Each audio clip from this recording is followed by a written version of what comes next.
محترم حاضرین جمعہ، بزرگوں اور دوستوں، ماں اور بہنوں، خطبہ مسنونہ کے بعد قرآن حکیم کی دو آیتیں آپ کے سامنے پڑھی گئی۔ پہلی آیت سورہ مائدہ کی آیت نمبر 100 ہے، اور دوسری آیت قرآن مجید کی 28ویں پارے سے۔ ان دونوں آیتوں میں اللہ تعالیٰ نے ایک اصول بیان کیا، ایک قانون بتایا، ایک قاعدہ بتایا۔ اللہ نے کہا کہ پاک اور ناپاک برابر نہیں ہو سکتے۔ قل لا یستوی الخبیث ولا الطیب، اے نبی آپ فرما دیجئے کہ پاک اور ناپاک برابر نہیں ہو سکتے۔ ولو اعجبک کثرت الخبیث، اگرچہ ناپاک کی کثرت تمہیں دھوکے میں ڈال دے۔ اگر دنیا میں غلط زیادہ ہیں، غلط کام کرنے والے زیادہ ہیں، تو اس کا یہ مطلب نہیں کہ وہ صحیح ہیں۔ قل لا یستوی الخبیث ولا الطیب ولو اعجبک کثرت الخبیث، اے نبی آپ اعلان کر دیجئے کہ ناپاک اور پاک برابر کبھی نہیں ہو سکتے، اگرچہ ناپاک کی کثرت دیکھ کر کے تم دھوکے میں، اللہ اپنے نبی سے کہہ رہا ہے تمہیں دھوکے میں ڈال دیں۔ فاتقوا اللہ یا اولی الالباب، اے عقل مندو اللہ سے ڈرو، لعلکم تفلحون، تبھی تم کامیاب ہو سکتے۔ دوسری آیت میں نے پڑھی قرآن مجید کے 28ویں پارے سے۔ اللہ نے فرمایا لا یستوی اصحاب النار واصحاب الجنہ، جہنم میں جانے والے اور جنت میں جانے والے برابر نہیں ہو سکتے۔ ایسا نہیں ہو سکتا کہ دنیا میں کوئی انسان جنت میں جانے والا عمل کرے اور کوئی انسان جہنم میں جانے والا عمل کرے اور آخرت میں دونوں کو ایک جیسا ٹریٹ کیا جائے، یہ تو نہیں ہو سکتا نا، یہ تو ظلم ہو جائے گا، اللہ ظلم نہیں کر سکتا۔ لا یستوی اصحاب النار واصحاب الجنہ، جہنمی اور جنتی برابر نہیں ہو سکتے۔ کیوں؟ اصحاب الجنت هم الفائزون، جنت میں جانے والے تو کامیاب ہونے والے اور جہنم میں جانے والے ناکام اور نامراد ہونے والے ہیں۔ جب ایک کامیاب ہونے والا اور دوسرا ناکام ہونے والا ہے تو دونوں برابر کیسے ہو سکتے ہیں؟ اور اسی بات کو اللہ تعالیٰ قرآن مجید کے 29ویں پارے میں اس طریقے سے فرماتا ہے افنجعل المسلمین کالمجرمین ما لکم کیف تحکمون، میرے بندو جو مجرم لوگ ہوں گے، جو بدکار ہوں گے، جو گنہگار ہوں گے، کیا ان کو بھی ہم ان کے ساتھ بھی ویسا ہی معاملہ کریں گے جیسا ہم مسلمانوں کے ساتھ کریں گے، جیسا ہم اپنے فرما بردار بندوں کے ساتھ کریں گے، جیسا ہم اسلام پر چلنے والوں کے ساتھ کریں گے؟ ما لکم کیف تحکمون، تمہیں کیا ہو گیا ہے، تم کیسا فیصلہ کرتے ہو؟ اللہ تعالیٰ اتنی بڑی ناانصافی کیسے کر سکتا ہے؟ وہ فرما برداروں کو اور نافرمانوں کو ایک جیسا بدلہ کیسے دے سکتا ہے؟ برابر نہیں ہو سکتے، دنیا میں بھی برابر نہیں ہو سکتے۔ ہو سکتا ہے دنیا میں کوئی غلط کر کے ترقی کر جائے، بے ایمان کا مکان زیادہ اونچا ہو جائے ایماندار کے مقابلے میں، دین پر چلنے والا بیچارہ پریشانیاں اٹھائے اور دین سے بھاگنے والا بہت اس کے اندر چمک دمک ہو، بڑا گلیمر ہو، پاسبل ہے، مگر برابر نہیں ہو سکتے، نہ دنیا میں برابر ہو سکتے نہ آخرت میں برابر ہو سکتے۔ ان تینوں آیتوں کو میرے بھائیوں اپنے سامنے آپ رکھیں، اور پھر ہم اپنے نوجوانوں کے ذرا حالات دیکھیں۔ اللہ نے کہا نا جنتی اور جہنمی، مسلمان اور مجرم، پاک اور ناپاک برابر نہیں ہو سکتے۔ آج ہمارے نوجوان طبقے میں بھی دو ٹائپ کے نوجوان ہیں، ایک وہ ہے جسے ہم اسلام کی نظر میں کہہ سکتے ہیں کہ وہ آئیڈیل نوجوان ہے، جسے پتا ہے کہ اس کو اللہ تعالیٰ نے یہ جو نوجوانی دی ہے نا، یہ بہت بڑی نعمت ہے، بہت بڑا امتحان ہے، اور اللہ اس نعمت کے بارے میں کل قیامت کے دن سوال کرے گا۔ بہت سارے ایسے نوجوان ہیں جو اپنی جوانی کی ویلو کو سمجھتے ہیں، جو یہ سمجھتے ہیں یہ احساس رکھتے ہیں کہ یہ جوانی پھر نہیں ملے گی، یہ 20 سال سے لے کر کے 40 سال کے دور کا جو پیریڈ ہے یہ بڑا قیمتی دور ہے، اور اس دور کے بارے میں اللہ مجھ سے سوال کرے گا۔ اللہ کے پیارے حبیب جناب محمد رسول اللہ صلی اللہ علیہ وسلم فرماتے ہیں کہ 5 چیزوں کی قدر کرو 5 چیزوں کے آنے سے پہلے۔ اغتنم خمسا قبل خمس، 5 چیزوں کی قدر کرو 5 چیزوں کے آنے سے پہلے۔ شبابک قبل حرمک، اپنی جوانی کی قدر کرو اپنے بڑھاپے کے آنے سے پہلے۔ وصحتک قبل سقمک، اپنی تندرستی کی قدر کرو اپنی بیماری کے آنے کے پہلے۔ وحیاتک قبل موتک، اپنی موت کے آنے سے پہلے اپنی زندگی کی قدر کرو۔ وغناک قبل فقرک، اپنی غربت اور اپنے فقر و فاقہ اور اپنے پریشانی کے دن آنے سے پہلے اپنی دولت کی قدر کرو۔ وفراغک قبل شغلک، اور اپنے مشغول ہونے کے پہلے، اپنے بزی ہونے سے پہلے، اپنے ویست ہونے سے پہلے اپنے ٹائم کی، اپنے سمے کی قدر کرو۔ تو یہ جو سمے ہے، یہ جو ٹائم ہے کچھ کرنے کا، اللہ کو راضی کرنے کا، ایک مسلمان نوجوان اس کی ویلو کو سمجھتا ہے، اور جب نوجوان اس ٹائم کی ویلو کو سمجھتا ہے تو پھر وہ اللہ کے لیے سب کچھ قربان کرنے کو تیار ہو جاتا ہے۔ آج جمعہ کا دن ہے، شاید آپ نے سورہ کہف پڑھی ہو، نہیں پڑھی ہو تو پڑھ لیجیے گا مغرب کے پہلے۔ سورہ کہف میں اللہ تعالیٰ نے کچھ نوجوانوں کا تذکرہ کیا، ہزاروں سال پہلے ایک ایسے ماحول میں جہاں شرک ہو رہا تھا، غیر اللہ کی عبادت ہو رہی تھی، اللہ کے کچھ بندے تھے جو اللہ کی توحید پر تھے، جو ایک اللہ کی عبادت کرتے تھے۔ بادشاہ وقت کو پتا چلا کہ میرے دور حکومت میں کچھ متوالے ایسے بھی ہیں جو لا الہ الا اللہ پڑھتے ہیں، جو اللہ کے سوا کسی اور کو معبود نہیں مانتے۔ بادشاہ نے دربار میں ان کو بلوایا، کہ کون ہو بھائی تم لوگ، کیا مقصد ہے تمہارا؟ اللہ نے قرآن میں ان نوجوانوں کا واقعہ بیان کیا، انہم فتیۃ آمنوا بربہم وزدناہم ہدی، وہ چند نوجوان تھے جو اللہ کے اوپر ایمان لے آئے اور ہم نے ان کے ایمان میں اور اضافہ کر دیا، ہم نے ان کے ایمان میں اور برکت دے دی۔ وَرَبَطْنَا عَلَىٰ قُلُوبِهِمْ، ہم نے ان کے دل کو مضبوط کر دیا، ہم نے ان کے دل کو مضبوط کر دیا۔ اِذْ قَامُوا فَقَالُوا رَبُّنَا رَبُّ السَّمَاوَاتِ وَالْأَرْضِ لَن نَّدْعُوَ مِن دُونِهِ إِلَٰهًا لَّقَدْ قُلْنَا إِذًا شَطَطًا۔ انہوں نے بادشاہ کے دربار میں کھڑے ہو کر کے یہ جاننے کے باوجود کہ جان کا خطرہ ہے، زندگی کا خطرہ ہے، مگر بادشاہ کے دربار میں کھڑے ہو کر کے انہوں نے اعلان کیا، اے بادشاہ سن لے، ہمارا رب تو وہ اللہ ہے جو آسمان اور زمین کا رب ہے، جو ساری کائنات کا رب ہے۔ ہماری گردن اگر جھکے گی تو اس کی آگے جھکے گی، ہم عبادت کریں گے تو اسی کی کریں گے۔ لن ندعو من دونہ الہا، اے بادشاہ کان کھول کر کے سن لے، اگر ہم نے اللہ کے علاوہ کسی اور کو مشکل کشا مان لیا، ہم نے اللہ کے علاوہ کسی اور کو داتا اور غریب نواز مان لیا، ہم نے اللہ کے علاوہ اگر کسی اور کے در پہ ہم نے سر جھکا دیا، تو اس سے زیادہ غلط بات ہم کہنے والے نہیں ہوں گے، اس سے زیادہ غلط بات کوئی نہیں ہوگی۔ بادشاہ کے دربار میں کھڑے ہو کر کے اپنے عقیدے کا اعلان کیا۔ اس سے ایک سبق یہ بھی ملا کہ ضرورت پڑے تو مسلمان اپنے عقیدے کو ظاہر کرے، اپنے ایمان کو ظاہر کرے، جہاں ظاہر کرنے کا موقع آئے وہاں کوئی کمپرومائز نہیں کرنا چاہیے۔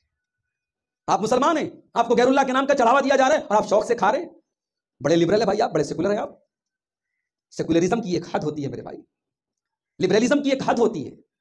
آپ جتنے بھی لبرل ہو جائیں، جتنے بھی سیکولر ہو جائیں، جتنے بھی روشن خیال ہو جائیں، لیکن عقیدے اور ایمان سے کوئی کمپرومائز نہیں کرنا چاہیے۔ غیر اللہ کے نام پہ چڑھاوا آ رہا ہے اور آپ شوق سے کھا رہے ہیں، اس کا مطلب کوئی ایمان کی غیرت ہی نہیں ہے آپ کے اندر، آپ کچھ بھی کھا رہے ہیں۔ ان نوجوانوں نے بادشاہ کے دربار میں کھڑے ہو کر کے کہا کہ ہمارا رب تو اللہ ہے اور ہم اللہ کے ساتھ کسی اور کو شریک نہیں کر سکتے۔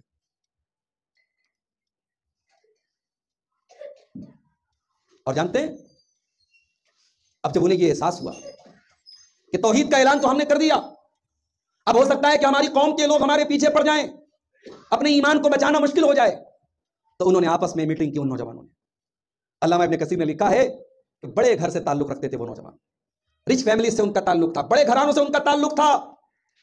آپس میں انہوں نے مشورہ کیا اور مشورہ کر کے یہ کہنے لگے وَإِذِ اعْتَزَلْتُمُوهُمْ وَمَا يَعْبُدُونَ إِلَّا اللَّهَ فَأْوُوا إِلَى الْكَهْفِ يَنشُرْ لَكُمْ رَبُّكُمْ مِنْ رَحْمَتِهِ وَيُهَيِّئْ لَكُمْ مِنْ أَمْرِكُمْ مِرْفَقًا۔ کہنے لگے جب ہم نے اپنے قوم کے لوگوں کے عقیدے کو چھوڑ دیا، ہم نے شرک کرنا چھوڑ دیا، ہم نے ان کو معبودوں کو چھوڑ دیا، تو اب ہم کو یہ بستی بھی چھوڑ کے جانا پڑے گا، اپنے ماں باپ کو چھوڑ کے جانا پڑے گا، اپنے پریوار کو چھوڑ کے جانا پڑے گا، اپنے گھر بار کو چھوڑ کے جانا پڑے گا۔ چلو ہم لوگ جنگل میں چلتے ہیں، کسی پہاڑ کی گفا میں جا کر کے کچھ دن تک ہم پناہ لے لیتے ہیں۔ او نوجوانوں، او میرے بھائیوں، ان نوجوانوں نے اپنے محلوں کو چھوڑ کے، اپنی حویلیوں کو چھوڑ کے، اپنے ماں باپ کا آرام دہ بستر چھوڑ کر کے وہ پہاڑ کی ایک گفا میں چلے گئے، یہ جاننے کے باوجود وہاں جان کا خطرہ ہے، یہ جاننے کے باوجود وہاں گھر جیسا سکون و آرام ملنے والا نہیں ہے، یہ جاننے کے باوجود کہ زندگی کی بنیادی ضرورتیں ہو سکتا ہے کہ وہاں پر پوری نہ ہوں، مگر اللہ کے ان نوجوان بندوں نے اپنا سب کچھ تیاگ کر کے اور سب کچھ چھوڑ کر کے اس غار میں جا کے پناہ لی اور غار میں جا کے سو گئے۔ اور جب غار میں جانے لگے تو ان کی زبان سے کیا لفظ نکلا؟ رب کی توحید کے لیے نہ جا رہے ہیں، اللہ کے دین کے لیے جا رہے ہیں نا۔ بھائی ایسا تو نہیں ہوتا نا کہ انسان گھر چھوڑ کے جنگل میں جائے اور وہاں سیف ہو، بھائی جنگل تو اور انسیف جگہ ہے نا، جنگل میں کیا پانی ملے گا، کیا کھانا ملے گا، کب کون سا کوئی جنگلی جانور آ جائے، سارا ڈر ہے، سارا خوف ہے۔ مگر جب ایک توحید والا، ایک مومن بندہ جب اللہ کی ذات پر ایمان رکھتا ہے نا، تو وہ اپنے رب کے ساتھ اچھا گمان رکھتا ہے۔ ان نوجوانوں نے کہا کہ چلو ہم غار میں چلے جاتے ہیں، ینشر لکم ربکم من رحمتہ، ہمارا رب ضرور ہمارے لیے اپنی رحمت کے دروازوں کو کھول دے گا اور ہمارے لیے ہمارا رب ضرور کوئی آسانی کا راستہ نکالے گا۔ علماء کہتے ہیں اس آیت سے یہ پتہ چلا کہ ایک مومن کو مشکل سے مشکل حالات میں اچھا گمان رکھنا چاہیے اپنے رب کے ساتھ۔ اگر آپ صحیح ہیں، آپ حق پر ہیں، آپ رب کی توحید پر ہیں، آپ رب کے دین پر ہیں، تو اللہ کانٹوں بھرے راستوں کو آپ کے لیے پھول کی سیج بنا دے گا انشاءاللہ۔ غار میں گئے اور جا کے سو گئے، اور اللہ کہتا ہے کہ ہم نے ایسا سلایا فضربنا علی آذانہم، ہم نے ان کے کانوں پر پردہ ڈال دیا۔ جب انسان سوتا ہے نا، آنکھیں بند ہو جاتی ہیں، انسان کی سوچنے سمجھنے کی، شعور کی طاقت کمزور ہو جاتی ہے، مگر کان جو ہے وہ بیدار رہتا ہے، اس لیے شور کی آواز سن کے آدمی کی نیند کھل جاتی ہے۔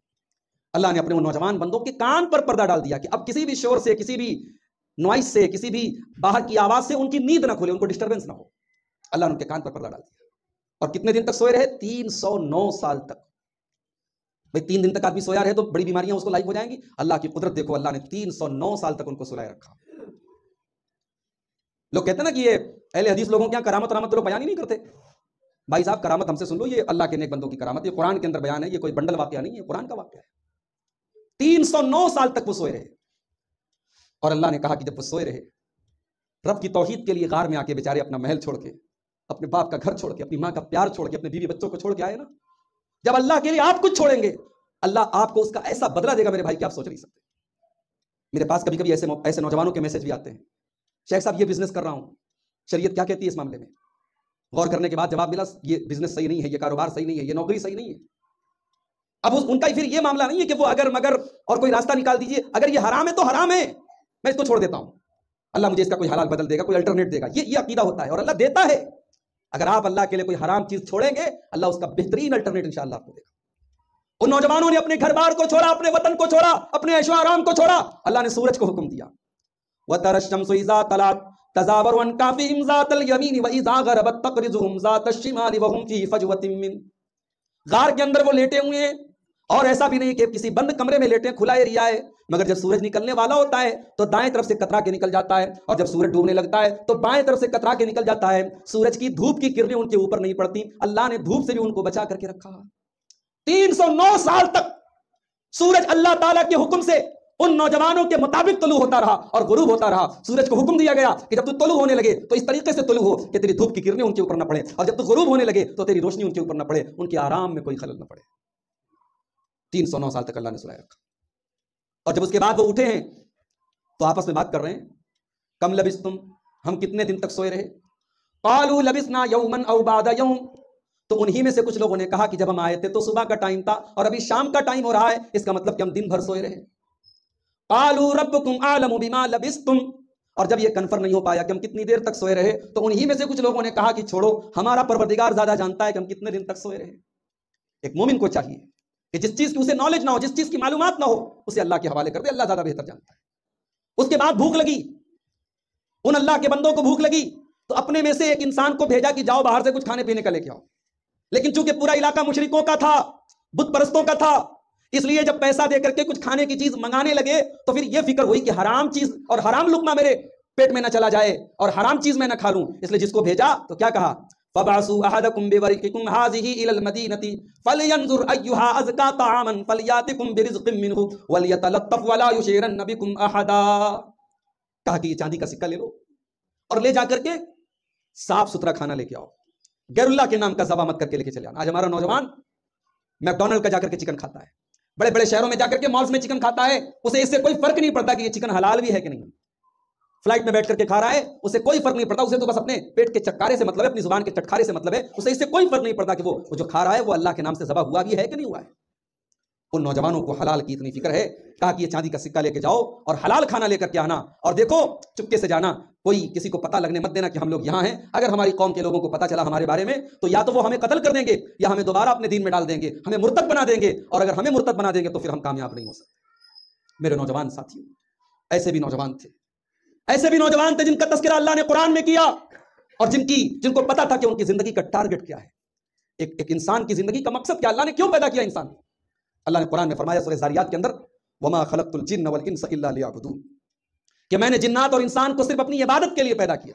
تو ایک طرف وہ نوجوان ہے جسے اپنی زندگی کا مقصد پتا ہے, اور ایک طرف وہ نوجوان ہے جن کی زندگی کا کوئی مقصد نہیں ہے, کھانا ہے, کمانا ہے, انجوائے کرنا ہے. اگر کھانا کمانا اور انجوائے کرنا یہ زندگی کا مقصد ہے تو معاف کیجئے میرے بھائی, پھر آپ کے درمیان اور ایک کافر کے درمیان کیا فرق ہے, آپ کے درمیان اور ایک مشرک کے درمیان کیا فرق ہے. بلکہ میں اور ایک قدم آگے بڑھ کے کہتا ہوں, آپ کے درمیان اور ایک کتے کے درمیان کیا فرق ہے, آپ کے درمیان اور ایک گدھے کے درمیان کیا فرق ہے, آپ کے درمیان اور ایک جانور کے درمیان کیا فرق ہے. جانور کی زندگی کا بھی کوئی مقصد نہیں ہے, کوئی ٹارگٹ نہیں ہے, کھانا ہے, کمانا ہے, انجوائے کرنا ہے. اسے تو کمانا بھی نہیں ہے, اسے تو جہاں کی جو بھی ہڈی مل جائے وہ کھا لیتا ہے. میرے نوجوان ساتھیوں, جو نوجوان اپنی زندگی کا مقصد سمجھتا ہے اور جو انسان اپنی زندگی کو بے مقصد گزارتا ہے, دونوں نوجوان برابر نہیں ہو سکتے. اور آگے بڑھیے, عصر کی اذان ہوتی ہے, حی علی الصلاۃ کی آواز مسجد سے آتی ہے, ایک نوجوان اپنے سارے کام چھوڑ کر کے مسجد میں آ کر کے نماز ادا کرتا ہے, اور ایک نوجوان اپنے لاو و لعب میں مبتلا ہوتا ہے, موبائل میں لگا رہتا ہے, واٹس ایپ میں لگا رہتا ہے, اپنے فضول کاموں میں لگا رہتا ہے, اور ایک ٹائم کی نماز نہیں پڑھتا. کیا دونوں برابر ہو سکتے ہیں؟ اللہ کہتا ہے قل لا یستوی الخبیث والطیب, خبیث اور طیب دونوں پاک نہیں ہو سکتے, دونوں برابر نہیں ہو سکتے, ناپاک اور پاک دونوں برابر نہیں ہو سکتے. ایک طرف وہ نوجوان ہیں جو یہاں دربھنگہ میں رہتے ہیں, پٹنہ جا رہے ہیں, دلی جا رہے ہیں, ممبئی جا رہے ہیں, ہندوستان کے یا دنیا کے کسی بھی کونے میں جا رہے ہیں, نماز کا ٹائم ہوتا ہے تو ان کو یہ احساس ہوتا ہے کہ کوئی چیز مجھ سے مس ہو رہی ہے، کوئی چیز چھوٹ رہی ہے، اور جب تک وہ نماز نہ پڑھ لیں انہیں چین نہیں ملتا۔ اور ایک طرف وہ نوجوان ہیں جن کی زندگی میں نماز کے لیے کوئی جگہ نہیں، جو دن کے دن، سال کے سال اور مہینے کے مہینے گزار دیتے ہیں اور اپنے رب کی بارگاہ میں سجدہ کرنے کی توفیق بھی ان کو نہیں ملتی۔ دونوں برابر نہیں ہو سکتے میرے بھائی۔ ایک وہ نوجوان ہے جو نماز کی پابندی کرتا ہے، اور اسی لیے اللہ نے قرآن میں فرمایا سورہ مریم کے اندر فخلف من بعدهم خلف اضاعوا الصلاة واتبعوا الشهوات فسوف يلقون غیا، کہ میرے بندوں میں کچھ ایسے بندے بھی ہیں جو شہوتوں کی پیروی کرتے ہیں، جو خواہشات کی پیروی کرتے ہیں اور نماز کو برباد کرتے ہیں، ایسے لوگ جہنم میں جائیں گے۔ تو جو نماز کو برباد کرتا ہے وہ خواہشات اور اچھاؤں اور ڈیزائرز کے پیچھے بھاگتا ہے، اور جو نماز کی پابندی کرتا ہے، اللہ قرآن میں کہتا ہے ان الصلاۃ تنہا عن الفحشاء والمنکر، ہم اس کی خواہشات پر لگام لگاتے ہیں، اس کی ڈیزائرز اور اس کی اچھاؤں کو ہم کنٹرول کرتے ہیں، وہ برائی سے اور بے حیائی سے بچتا ہے۔ اسی لیے حضرت عمر فاروق رضی اللہ تعالیٰ عنہ اپنے دور میں اپنے گورنروں کو خط لکھتے اور کہتے ہیں ان اہم امورکم عندی الصلاۃ، اے میرے گورنروں، میرے نزدیک سب سے اہم چیز نماز ہے، سب سے اہم چیز نماز ہے۔ من حفظها وحافظ علیہا فقد حفظ الدین، جس نے نماز کی پابندی کی اس نے دین کی پابندی کی۔ ومن ضیعها فهو لما سواها اضیع، اور جو نماز کو برباد کرے گا وہ دین کی اور چیزوں کو بھی برباد کرے گا۔ نماز تو بنیاد ہے، کلمہ پڑھنے کے بعد اور توحید کا اقرار کرنے کے بعد سب سے ضروری چیز نماز ہے۔ تو ایک طرف وہ نوجوان ہیں جن کی زندگی میں نماز کی اتنی اہمیت ہے، اللہ کے نبی کہتے ہیں کہ کل قیامت کے دن جب عرش کا سایہ اللہ تعالیٰ اپنے کچھ بندوں کو دے گا، جب سورج 1 میل کی دوری پر ہوگا، گرمی سے ساری کائنات بحال ہوگی، اللہ اپنے کچھ بندوں کو اپنے عرش کا سایہ دے گا۔ ان بندوں میں ایک بندہ وہ بھی ہوگا وَرَجُلٌ قَلْبُهُ مُعَلَّقٌ بِالْمَسَاجِدِ، جس کا دل دنیا میں مسجد سے اٹکا تھا، جو دنیا میں نماز کی فکر کرتا تھا۔ عصر کی نماز پڑھ کے آیا ہے، اب مغرب کی پلاننگ کر رہا ہے کہ مغرب کے ٹائم میں کہاں رہوں گا، مغرب پڑھ کے آیا تو اب عشاء کی تیاری کر رہا ہے کہ عشاء کی نماز میں کہاں پڑھ پاؤں گا، عشاء پڑھ کے رات میں بستر پہ سو رہا ہے تو موبائل پر فجر کی نماز کے لیے اٹھنے کا الارم لگا رہا ہے۔ میرے ساتھیوں، جس کو نماز کی اتنی فکر ہو جائے، اللہ کے نبی فرماتے ہیں کل قیامت کے دن اس کو عرش کا سایہ ملے گا۔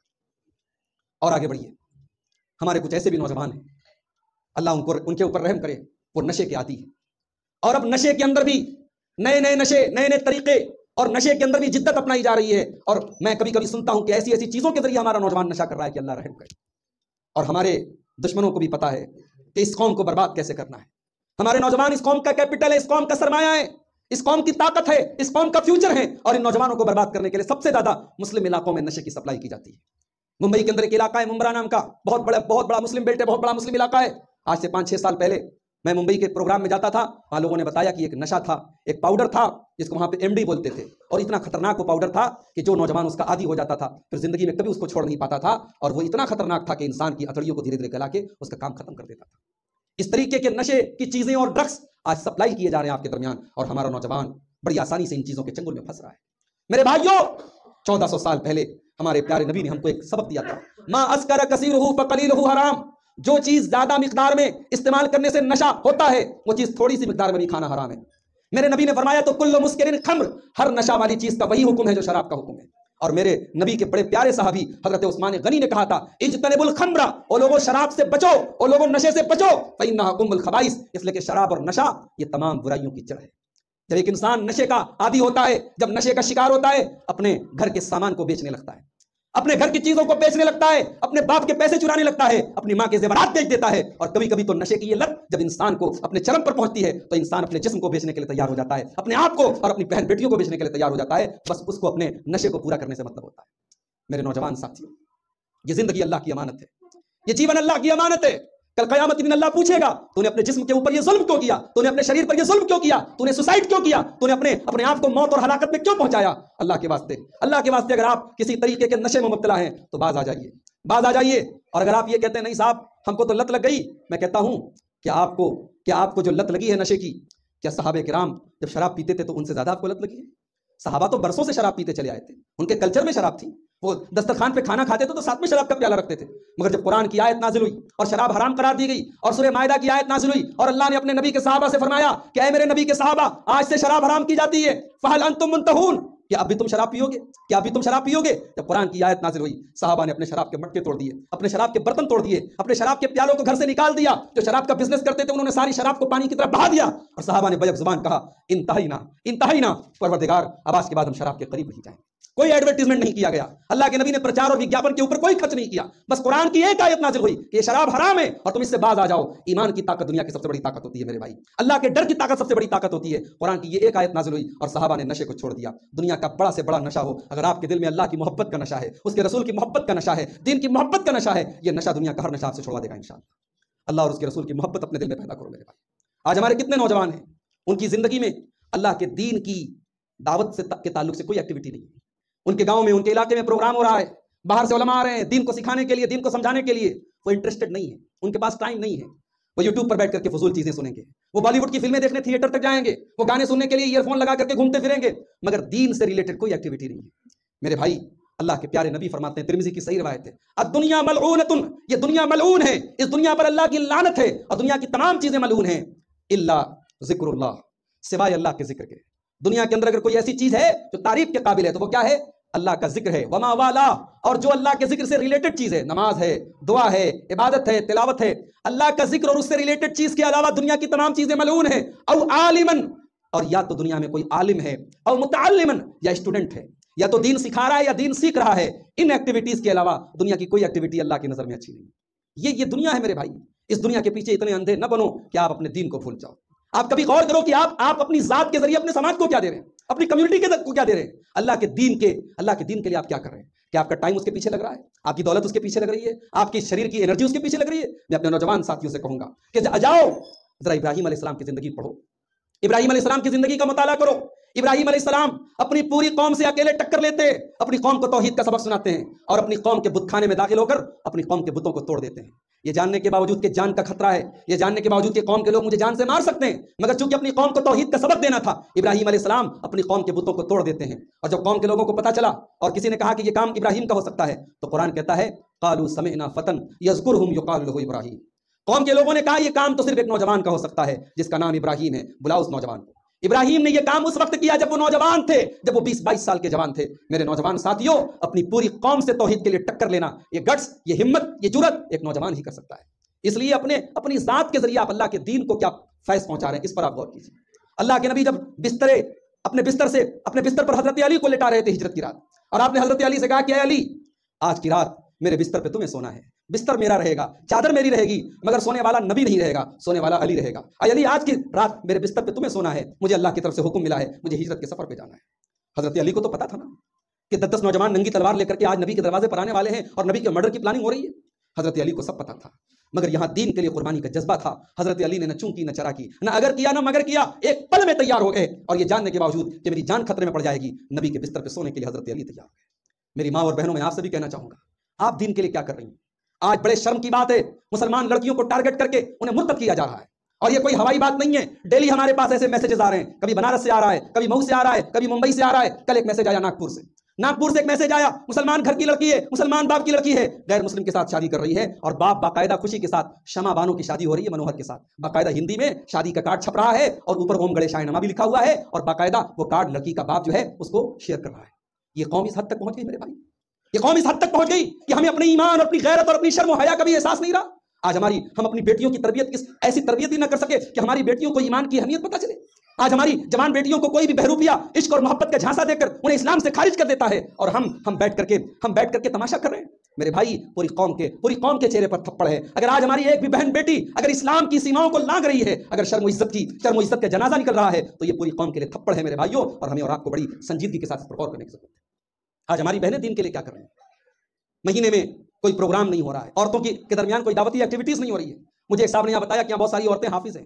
معاف کیجیے, رٹو طوطے کی طرح صرف قرآن حفظ کر لینا اور سال میں رمضان میں تراویح پڑھا دینا, یہ دین کا حق ادا نہیں کر رہے ہیں.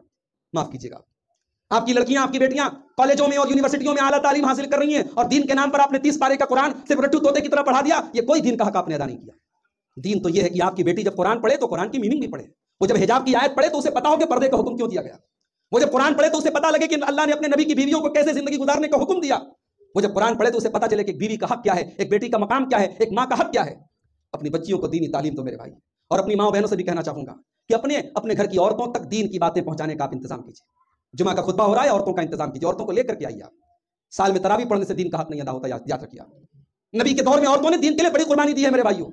جب اللہ کے نبی ہجرت کے سفر پہ نکلے اور ابو جہل وغیرہ اللہ کے پیارے نبی کو اور حضرت ابو بکر کو تلاش کر رہے ہیں پاگل کتوں کی طرح, تو تلاش کرتے کرتے ابو بکر صدیق کے گھر پہ آتا ہے ابو جہل, اور دروازہ کھٹکھٹاتا ہے. دروازہ کھولا حضرت اسماء نے, یہ ابو بکر کی بڑی بیٹی ہیں, اما عائشہ کی بڑی بہن ہے, اللہ کے نبی کی بڑی سالی ہیں. ظاہر ہے بڑی اولاد کو تو آدمی اور لاڈ پیار سے پالتا ہے. جانے ابو بکر نے کتنے لاڈ و پیار سے اپنی بیٹی کو پالا ہوگا, جانے کتنی محبتوں سے ابو بکر نے اپنی اس بیٹی کو پالا ہوگا.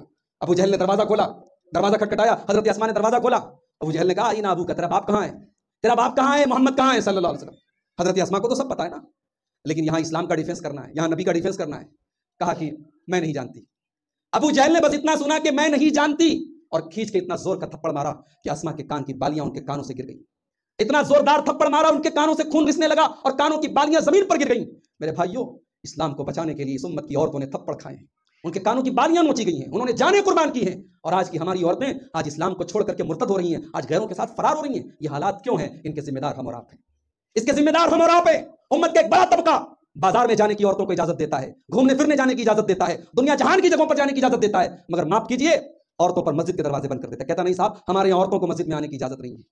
اس دور میں جب آپ کی بہن بیٹیوں کو دین سے دور کرنے کے لیے انسٹاگرام موجود ہے، یوٹیوب موجود ہے، فیس بک موجود ہے، دنیا جہان کی چیزیں موجود ہیں، آپ اپنے گھر کی بہن بیٹیوں کو دین سے قریب کرنے کے لیے کیا انتظام کر رہے ہیں؟ جائیے اور ذرا اکیلے میں بیٹھ کر کے سوچئے کہ آج اتنا بڑا دربھنگہ علاقہ ہے، آپ کی بہن بیٹیوں کو دینی تعلیم دینے کے لیے آپ نے کیا انتظام کیا ہے؟ آج قوم کے پاس پیسے کی کمی نہیں ہے، معاف کیجیے ہماری قوم کے پاس پیسے کی کمی نہیں ہے، شادی بیاہ ہوتی ہے لاکھوں کروڑوں پانی کی طرح بہائے جاتے ہیں، ایک ایک پلیٹ کھانا میں نے دیکھا 1000 دو ہزار روپے کا ایک ایک پلیٹ کھانا بڑے بڑے ہوٹلوں میں بڑے بڑے امیر امرا اپنے مہمانوں کو کھلا رہے ہیں۔ اس قوم کے پاس پیسے کی کمی نہیں ہے، اس قوم کے پاس ویژن کی کمی ہے، اس قوم کے پاس سوچ کی کمی ہے، اس قوم کے پاس اپنے مستقبل کے متعلق سوچنے کی کمی ہے۔ میرے بھائیوں، اپنی بہن بیٹیوں کے دین کو بچانے کے لیے اگر ہم ابھی بیدار نہیں ہوئے، معاف کیجیے آنے والے 5-10 سالوں کے بعد ارتداد کی وہ لہر ہوگی اور کفر و ارتداد کا وہ سیلاب ہوگا کہ پھر ہمارے پاس اس کو روکنے کے لیے کوئی انتظام نہیں ہوگا۔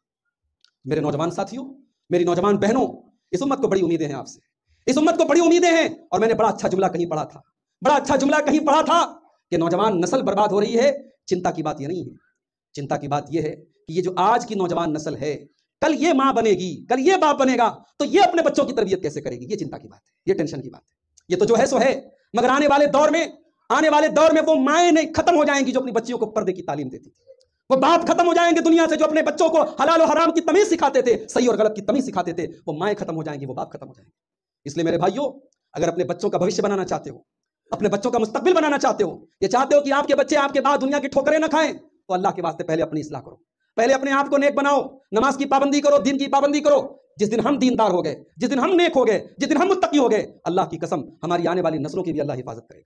اللہ ماں باپ کی نیکیوں کا بدلہ ان کی اولادوں کو دیتا ہے۔ وقت ختم ہو رہا ہے، قرآن میں وہ واقعہ بھی ہم نے دیکھا ہے، سورہ کہف کے اندر جائیے گا، پڑھ لیجیے گا کہ ماں باپ کی نیکی کا بدلہ اللہ ان کے بچوں کو ان کے مرنے کے بعد بھی دیتا ہے۔ اس لیے اپنے بچوں کے لیے انویسٹمنٹ اور ان کے لیے دنیا بھر کے پلان اور بینک میں کھاتا کھولنا اور پراپرٹی خریدنا، یہ تمام چیزیں سیکنڈری چیزیں ہیں۔ اگر آپ اپنے بچوں کا بھوشیہ بنانا چاہتے ہیں، ان کا مستقبل بنانا چاہتے ہیں، تو پہلے اپنے آپ کو بنائیے، اپنی اصلاح کیجیے اور اپنے آپ کو دین اور ایمان سے روشن کیجیے۔ اللہ سے دعا ہے رب العالمین ہم سب کو اپنی ذمہ داریوں کو سمجھنے کی توفیق عطا فرمائے۔ رب العالمین ہمارے نوجوانوں کو اپنی جوانی کی حفاظت کی توفیق عطا فرمائے۔ رب العالمین ہماری ماں بہنوں کو اپنے مقام اور اپنی عظمت کو سمجھنے کی توفیق عطا فرمائے۔ ہمارے وہ نوجوان بھائی جو کسی بھی طریقے کے نشے کی لعنت میں گرفتار ہے، اللہ ان کو جلد سے جلد توبہ کرنے کی توفیق عطا فرمائے۔ ہمارے وہ نوجوان جو کسی غلط کام میں مبتلا ہیں، اللہ ان کو اپنی اصلاح کرنے کی توفیق عطا فرمائے۔ اللہ ہم سب کو پاک دامن بنائے، اللہ ہمیں بدکاری سے بچائے، جو ہم میں سے بے نمازی اللہ ان کو نمازی بنا دے، جو نمازی ہیں ان کی نمازوں کو اللہ نبی کے طریقے کے مطابق کر دے، اللہ ہمیں حلال کمانے والا بنا دے، اللہ ہمیں حرام سے بچائے، اللہ ہمارے جان و مال کی، ہمارے عزت و آبرو کی حفاظت فرمائے، اللہ ہماری مسجدوں کی حفاظت فرمائے، اللہ علماء حق کی حفاظت فرمائے، اللہ ہمارے دینی اداروں کی حفاظت فرمائے، اللہ ظالموں کے ظلم سے ہمیں بچائے، اللہ ظالموں کی تدبیروں کو الٹا کر دے، ظالموں کی چال کو ناکام کر دے، اللہ مظلوموں کی مدد فرمائے، جو ہمیں بیمار ہیں اللہ ان کو شفا کامیابی عطا فرمائے، جو روزی روٹی سے پریشان ہیں اللہ ان کے کاروبار میں برکت نصیب فرمائے، اللہ جب تک ہمیں دنیا میں زندہ رکھے اسلام پر زندہ رکھے اور ہم سب کا خاتمہ ایمان پر ہو، آمین۔ وآخر دعوانا الحمدللہ۔